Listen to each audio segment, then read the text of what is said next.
They say to be an effective senator, you've got to be patient. But what I'm about to describe tests that theory. It's been 22 years since I introduced the DREAM Act. The best chance we ever had to pass it came to mind as I listened to the Republican leader a few minutes ago talking about the horrors of fentanyl and drugs that are crossing our borders, and recount the numbers of people that are showing up at our borders as well. It brought back my memory of something called the Gang of Eight. 4 Democrats and 4 Republicans, including John McCain, Lindsey Graham, Senator Flake, Senator Rubio, Senator Schumer, Senator Bennett of Colorado, and Senator Menendez, and myself. We worked for almost a year to put together a comprehensive immigration reform, long overdue. And it included border security at a level unseen in America ever. We were prepared to invest billions of dollars to make our border safe. We passed this bill with, I think, 68 votes here on the floor of the Senate. And I thought, finally, after 30 years of talking about immigration and batting it back and forth between Democrats and Republicans, we're finally going to do something on a bipartisan basis. We took that measure, sent it over to the Republican-led House of Representatives. They refused to even consider it. Refused to consider it. So when I hear concerns and complaints today that our border just isn't safe enough, I agree. But I asked those who were complaining, where were you when we brought this bipartisan measure to the floor, which had so much enforcement in it, and really would have given us a safer situation today and for years to come? We can do that again. I agree completely with Senator McConnell. The drug crisis in America is serious, not just in Kentucky, but in my state of Illinois and yours too, and all across this nation. And I also understand that there are too many people presenting themselves at the border believing that they're going to somehow find their way into this country. I have met with many of them that were brought on buses to the city of Chicago. You should hear their stories. These are not people who are out trying to deceive the system or cheat the laws of America. They are desperate people, desperate for the safety of themselves and their children, desperate for an opportunity to have hope in the future. You sit down with them and think, how can they be much different than my mother, who was an immigrant to this country at the age of 2, came here with her family looking for a better life. She found it, and because she found it, I did too. That story is the story of America. Immigration is the story of America. And the notion that some Republicans have that we will not accept one more immigrant is ridiculous, and it's un-American, and it doesn't reflect the reality of the country that we live in. But 22 years ago, I heard a story about a young lady, young woman in the city of Chicago. She was from Korea. Her name was Teresa Lee. She came here on a visitor's visa, overstayed the visa, and was technically undocumented, illegal in the eyes of the law. Well, her father wanted to have a church. He wanted to be a Korean pastor of a church in Chicago. He never quite realized his dream, but he visited a lot of churches and dragged along his little daughter with him. And while he was talking things over with the pastors of these churches about what he might do, she would wander around the church and eventually get to the piano and sit down and start banging away at the keys. She wasn't very good to start with, but there was some promise there, and she became part of the Merit Music program in Chicago. This is a program which is remarkable. A lady left a lot of money and said, use that money to train kids in the public schools to play musical instruments. Well, Teresa Lee was one of those kids. She learned how to play the piano and became one of the best. And the day came when she was finally urged to take a chance and to apply for music school, and she did. But she got to one of the questions on the application out of high school, and the question was, what is your citizenship status? She said to her mother, what is it? Her mom said, we never filed any papers, I don't know. She said, what are we going to do? They said, we're going to call Durbin. So they called my office and got in touch with Clarasol Duque, who is my chief of staff and was working those cases at the time. And we checked the law. And for this 18-year-old girl, the law was clear. She was illegal in America, and she had to leave for 10 years and then apply to come back in. It didn't seem right. She didn't make the decision to come to this country. Her parents did. She did everything right once she got here and struggled with a family that didn't have a lot of money and managed to scrape by. And here she was asking for a chance to continue her education from Chicago Public Schools to music school that might make a difference in her life. And she was being told officially by the government, no thanks. That's when I decided to introduce a bill called the DREAM Act, 22 years ago. For more than 20 years now, hundreds of thousands of young people in this country have been waiting for Congress to pass this bill. I've been waiting too. Along the way, there have been some victories and some major setbacks, but through it all, one thing has remained steady and constant: the devotion of dreamers to this country. Dreamers have woven themselves into the fabric of America. Many of them were brought here as babies. They grew up alongside other kids, our kids. They pledged allegiance to the same American flag that we all do, and they did it in classrooms day after day. And over the past 22 years, dreamers have given everything they can to America again and again. They've served our nation as doctors, teachers, members of the military, and other essential roles that have helped move America forward. And that's why last week I reintroduced the DREAM Act for what I hope is the final time, and we can see its passage.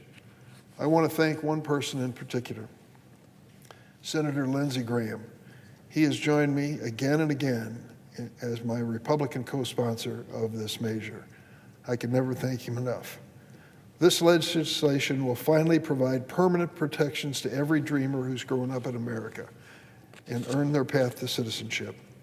More than 800,000 dreamers have received protection from President Obama's Deferred Action for Childhood Arrivals program, known as DACA. The president initiated that in 2012. That's quite a few years ago now. It was never meant to be a permanent solution. It was supposed to be a bridge until Congress finally acted on immigration. We're still waiting. What's more, there are thousands of other dreamers who can never have the chance to apply for DACA protection, instead have to be forced to remain in the shadow. Let me show you two that really demonstrate this story.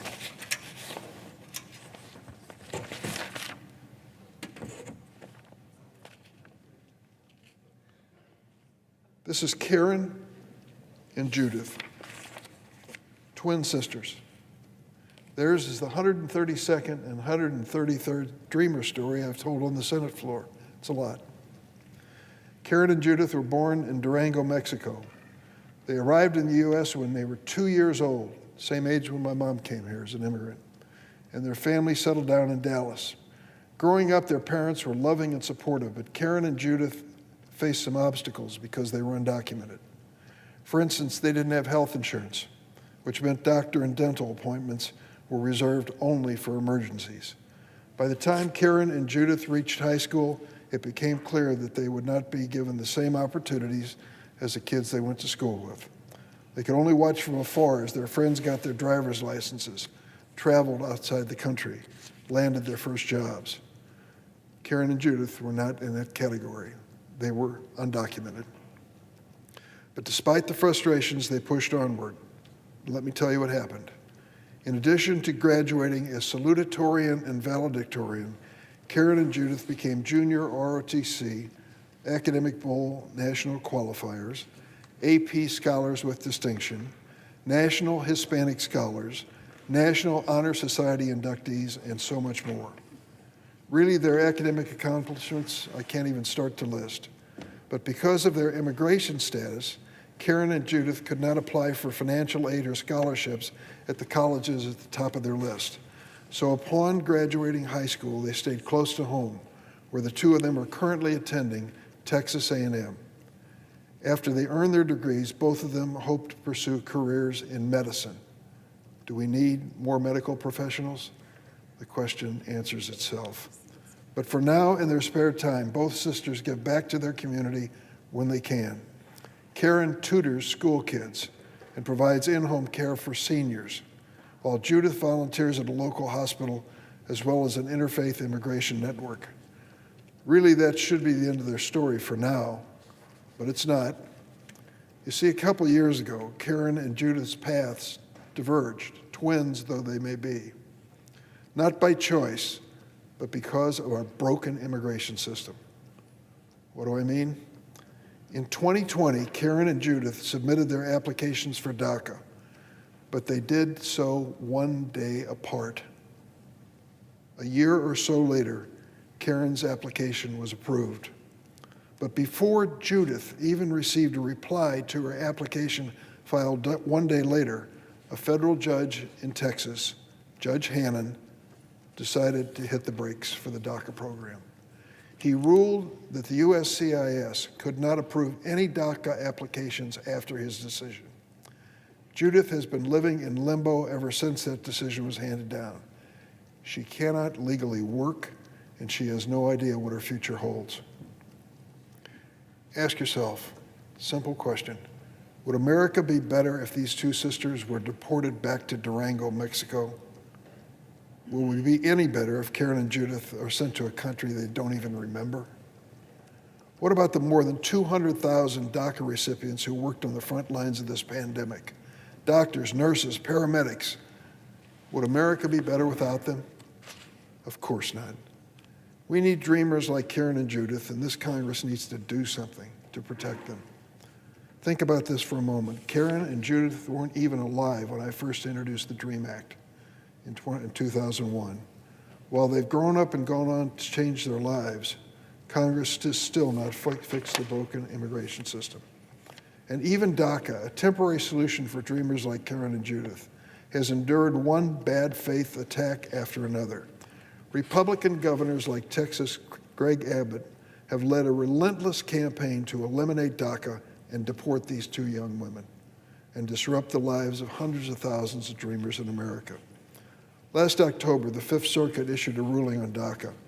The court kept protections in place for now for current recipients, but sent the case back to a judge in Texas who has repeatedly ruled against the program, the same Judge Hannon. And just recently, 9 Republican-led states asked that same judge to end DACA in their states altogether. That would be a disaster for this country, not just in terms of the human cost, the economic cost, and what it says about our values. DACA recipients and their households pay more than $5 billion in federal taxes each year. That's money for repairing roads and bridges, Social Security, Medicare, and Medicaid. And by enacting the DREAM Act, we would increase America's GDP by nearly $800 billion over the next 10 years and create hundreds of thousands of jobs in the process. The bottom line is we can point fingers at other people, but this ball is in our court. And there are other immigration issues we should address. Senator McConnell raised earlier. Border security is one of them. We need to bring order to our nation's border. We should never knowingly allow anyone dangerous to come or stay in this country. And we cannot absorb all the people in the world who want to become citizens or residents tomorrow. We have to have a thoughtful system that makes sense for America's future and our economy. It's worth noting that President Biden has made some progress. Even with the limitations of a woefully outdated immigration legal system, the Biden administration has developed a more efficient process that is starting to make a difference. That new process has helped reduce the number of migrant crossings from Cuba, Haiti, Nicaragua, and Venezuela by roughly 97%. It's progress. But as I mentioned, executive action can't get the job done on its own. Poll after poll shows that Americans of all stripes, liberal, conservative, Democrat, Republican, independent, want Congress to do something instead of making speeches on the floor. In fact, one recent poll showed that an overwhelming majority of Americans, Democrats, independents, and Republicans, support both protections for dreamers and improving border security. I want to put that in writing. We're going to put together a bill that addresses border security and the future of the DREAM Act, and we need to do it soon. If we've learned anything from last year's election, it's that America wants us to come together on a bipartisan basis to make our nation stronger, safer, more prosperous, and really reflect the values of the American people. I can think of no better place to start than the DREAM Act. Let's work together to protect our brave young dreamers from deportation and bring order to America's southern border. There is no other option. Madam President, I yield the floor.